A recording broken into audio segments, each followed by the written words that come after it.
Hey everyone, welcome back to my channel. Today I'm going to be doing my September favorites for you, and again, when we start out, I am going to go ahead and apologize if you guys hear any dripping. It's still an issue, and I'm hoping it's gonna be attempted to be fixed soon. It's been a really freaking long time, and if you are a member of my Patreon family, you would have seen I did a blog post about it Tuesday and talked a little bit about why it's still a problem and, you know, the steps we've gone through and all that. But I will leave a link down below if you're interested in being a patron on Patreon for me. But yeah, besides that, I'm gonna kind of just jump right in because I do have a few things. So the first thing I want to talk about is actually a duo of things, and it is the Anastasia Clear Brow Gel and my NYX Micro Brow Pencil in Espresso specifically. And I pulled this out to use on my friend when I did her makeup for her wedding, and I forgot how much I love this and how different this is than the L'Oreal Brow Stylist Plumper or the Benefit Gimme Brow or whatever else. It is completely different. And while I love those other ones, this one performs in such a way that like only this one does for me. It plasters my brow hairs to my face, you know, and they don't move all day, and I almost, even though it doesn't add any volume or color or anything, I almost feel like I can get away with just putting this in my brows more than the other one. I have really been loving putting this in my brows in the morning, and like the lazy girl I am, usually what I do when I go to work is I will run this through my brows when I'm here at home, and then when I get to work at some point throughout the day I will fill them in. And I decided to try a different color of the NYX Micro Brow Pencil, which has been in my favorites before. I love the formula, and I was using ash brown before, but I started to feel like with how dark my hair is now, I don't have the blonde in it the same way I used to. There's still a little bit in the front, but it is very much dark. And I was feeling like my brows were just way too light for my hair stuff. And this matches my brow hair tone almost perfectly, and it allows me to do a little bit more natural of a brow because I don't feel like I'm overfilling in places because the color doesn't match as well, if that makes sense. I used to feel like in the places where I was really sparse, I had to really go in dark with the other colors because it would be like this weird lighter patch of brow versus the actual hairs. So while that looks good from afar and stuff, it does use up quite a bit of product. So I do like to fill in with this when I get to work, and I just kind of feather it through my brows and call it a day, if I do it at all, because like I said, I've been kind of enjoying just this in my brows, which is weird because like I'm a brow girl and I always feel like naked if I don't have my brows on. But yeah, I've just been really loving both of these together. The next thing I want to talk about is a rediscovery for me, and that's sort of like not even the right way to say it because I always knew I loved this, but I ran out, and instead of paying for it again, I decided to try something different because it is quite expensive. So I'm talking about the Laura Mercier translucent powder. This stuff is just so good, and it's been in my favorites before. I know, I'm almost like 100,000% positive that it has because it's just so good. But then I got the RCMA No Color Powder because like everybody was losing their fucking minds over it, and I hate it. Like, I hate it. I don't think it sets makeup well, and if I try to bake with that powder, I'm left with like this white stripe, you know, wherever I put it, so I just don't like it. So when I used this again after finally buying it again, because I thought to myself, like, why do I keep using something I hate? Like, just to use it up. I mean, I get that to a point, but like, I literally hated it. Like, every day I was just like, ugh, every time I had to put it on because I hated it. So I'm like, screw it. I'm just gonna buy what I know I like and use it. And the first time I used it after I got it in the mail, I was just like, yes, yes, this is what I remember. And it was so good, and it was just like this just ethereal experience of amazingness that I can't pass up. I just love this.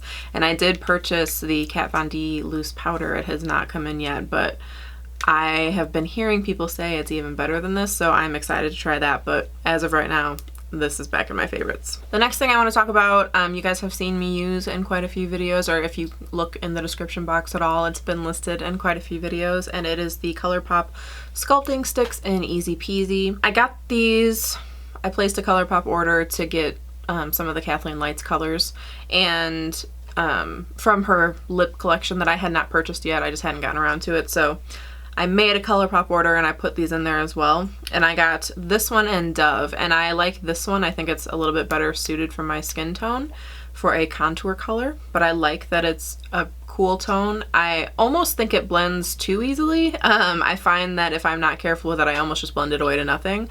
But I like that as well, because I know that if I make a mistake, you know, I can fix it without having this crazy stripe on my face.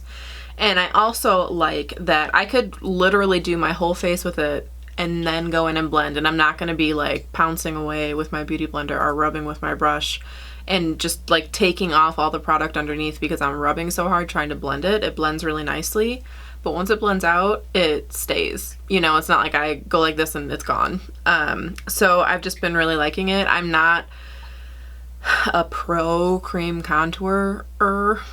I don't, you know, this was really one of the first times that I used a cream contour ever, kind of, because I just find it to be like an extra layer and an extra step. But I like wearing this on its own, just set with translucent powder, and I like wearing it under bronzer as well. I think it really gives a nice depth under bronzer. So yeah, I've been liking that. Speaking of bronzer, what I have been using a lot since I got it, which is really more than the past month, but especially this last month I've been using it for quite a bit, is the Morphe E3 from the Elite 2 collection. I do have the one from the original Elite collection that I somehow happened to lose. I don't know what I did with it.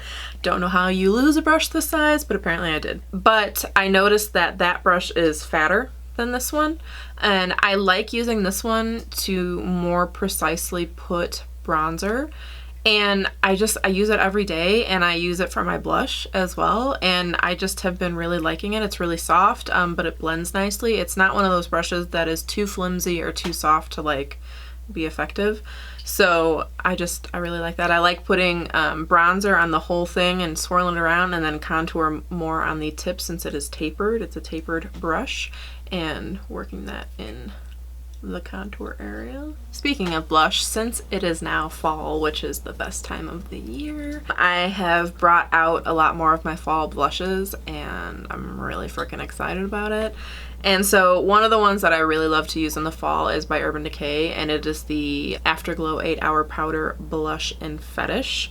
And I don't like this packaging.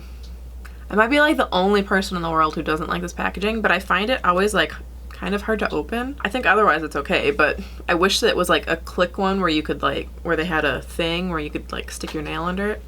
Whatever, I don't know. But it looks like this. It's just a beautiful mauve-y type of color, which I love basically all year, but especially during the fall.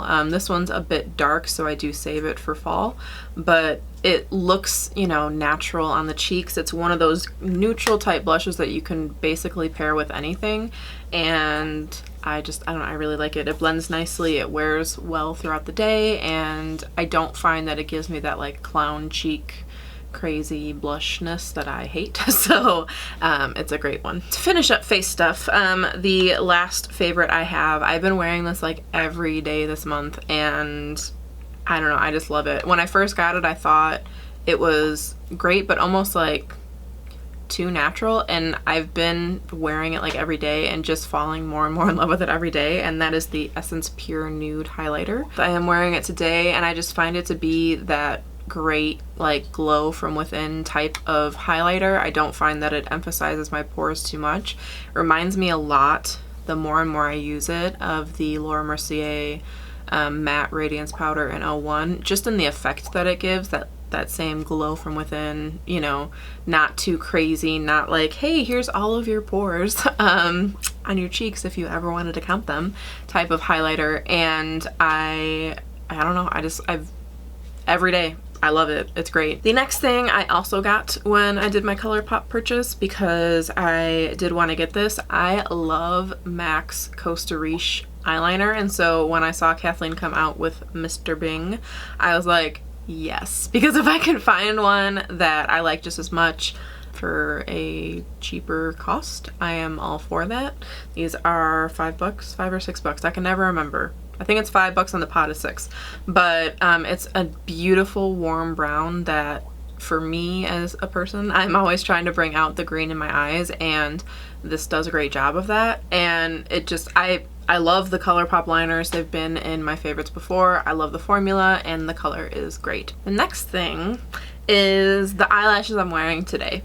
And I never really thought I'd be that person who put eyelashes in a favorites, because they're kind of a means to an end for me. They're one of those things that I wear because on camera, if I don't, my eyes are like non-existent. Like, lashes make the biggest, hugest difference for me in terms of opening up my eyes and actually making them look like they should fit on my face. So if you guys, again, ever read the description bar or whatever, you know that Cocoa lashes are some of my favorites and I wear them all the time. And the ones that I'm wearing today, the 501s, and they're just wispy and long and gorgeous and not overpowering, so you can still see the eyeshadow look behind them, but they're long enough to actually like make a statement, because there's certain lashes that, while they're long and wispy and you can see the shadow behind them, you can't see the lashes. Like, it doesn't matter that they're super long, you still can't like see them.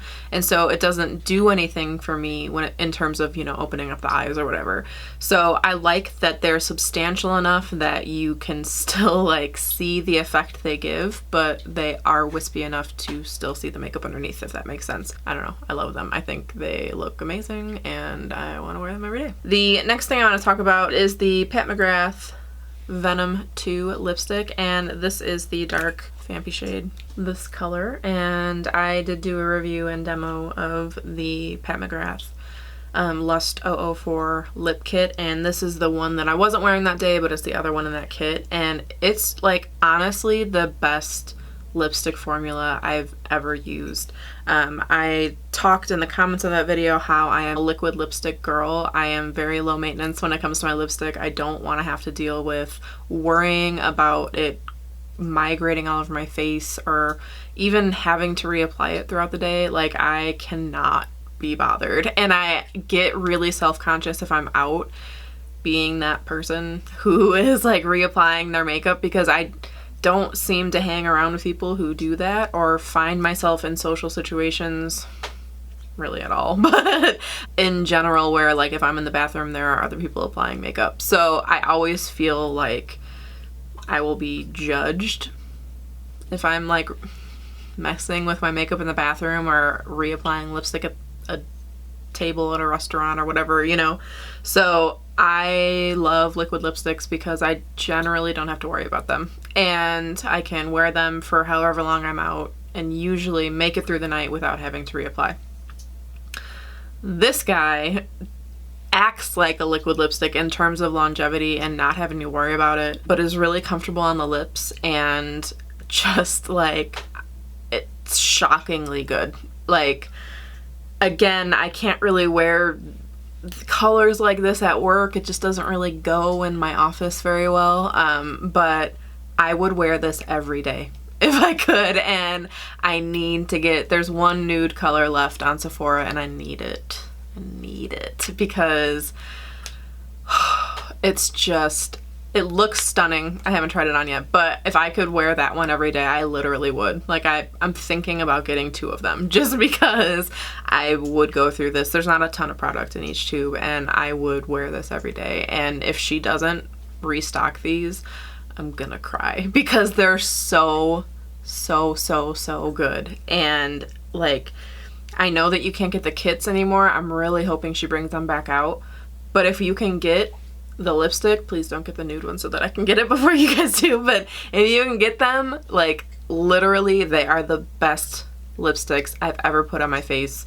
They are better than the NARS Audacious lipsticks to me. They are better than MAC. They're better than like everything. So yeah, I'm gonna stop. But it's so good. It's so good. So good. Okay, and the last thing I want to talk about, since I don't have any unfavorites this month, is a book. And I mentioned in my stressful day pamper routine that I did, which I will link. I never remember. I think it's this side. Or down below if you guys want to check it out. That reading is a big part of my life. Like, such a big part that I used to say that I didn't want to have kids because they would interrupt my reading time.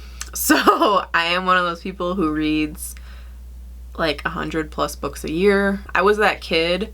My mom got me a subscription to the Babysitters Club Little Sister books, and if you guys are in your late 20s, early 30s, and you know what I'm talking about, I'm right here with you. And also Goosebumps books, and I would get like 3 every month, and she would get so mad at me every single month because I would read all 3 books from each subscription in one day. And she would be like, what are you doing? Like, now you have nothing to read, you know, whatever. So, like, I am that person. I read the 7th Harry Potter book in 8 hours and just finished it because, like, that's just who I am as a person. And for the last couple of years, things have been like kind of busy and whatever, and reading hasn't been as big of a part of my life as it was, but it's definitely a big part of my life. And I continue to buy books. I have this thing where even though my to be read list is like 100 books long right now, like I could almost dedicate one of my 6 bookshelves just to what I need to read, I still continue to buy books even when I have that. And I got a settlement from Barnes & Noble. Somebody sued them for something, and I got like $70 to spend on books, and I was like, okay, yes, I can totally do that. And I just bought random books, and I am definitely one of those people who judges the book by their cover. If I'm walking in like the book section of Target or something, or just even in Barnes & Noble or whatever, and the cover looks interesting to me, I will pick it up. And generally I'm right. Generally I like it. Not to be that person, but I saw the cover of this book. It was on like the new popular list or whatever, because I don't know anybody who reads as much as I do, so I have read basically everything that everyone in my friend circle has read already. So I often have to look at those like new and exciting sections online or whatever. And this book was on there, and it is, can you read that? All the Light We Cannot See by Anthony Doerr. I think it's a French name. Doerr, which French cannot pronounce. They would hate me if I went to France. I would be that American who could not speak. But this book hit like all of the plus points for me. Since I was relatively young for the subject matter, have always been really interested in World War II and the Holocaust and stuff. And this is set during World War II, and it's a story, without giving too much away, about a girl on one side and a boy on the other. And it is just stunningly good. And it was a book that I read in, it took me like 2 days basically to read, and I tried to like savor it at the end because it was so good. But I cried, I laughed. It's just such a poignant like portrayal of how 2 people could be on opposite sides and how they got there. And it's suspenseful, even though like it's set and it's in a time where everybody knows what happens, you know, like it's still suspenseful, and it's so good. And I don't want to give too much away, but the way the characters are written is so beautiful, and you really can connect emotionally with both of them, and it's so good. If you guys get a chance to read this, if you see it out, pick it up. If you like fiction, young adult, I guess, kind of fiction, this is really just a great read, whether you're interested in World War II or not. It's not like a nonfiction war story or anything, even though I've read some of those, but it was just, like, the cover says sublime and magnificent, and I could not describe it better. It's so good. I didn't want it to end. And I'm one of those people who, when I read, like, I get upset at the end because I'm like, no, I could just read about you guys, like, going throughout your day, the characters. Like, I could just be okay just reading about you waking up every morning and having coffee and going to work. Like, I just don't want it to end, you know? And that was one of these books for me. It was just like, I just wanted more. I wanted more of their story. And it was, yeah, heartbreaking and just amazing all at the same time. I do want to talk a little bit about books as I read them. I'm in the middle of 2 books right now, but I'm hoping to finish before the end of next month so that I can talk about them, or at least one of them. I'm gonna stop rambling. I could seriously talk about this forever, especially if I could get more into detail. Anyways, I'm gonna be done now. That probably made this video like a bajillion years long, and I apologize. But so that's it for this video. I hope you guys enjoyed it. Give this video a thumbs up if you liked it. If you have book suggestions for me, please leave them below and I will buy them all, because I am a crazy book hoarder and can't help myself. I would also love to know what your makeup favorites were this month, or unfavorites. If you have anything I should avoid, totally let me know. But yeah, I hope you guys are having a great day wherever you're at. Please subscribe if you haven't already, and if you have, thank you so much. I really appreciate it, and I will see you in the next video. Bye everyone.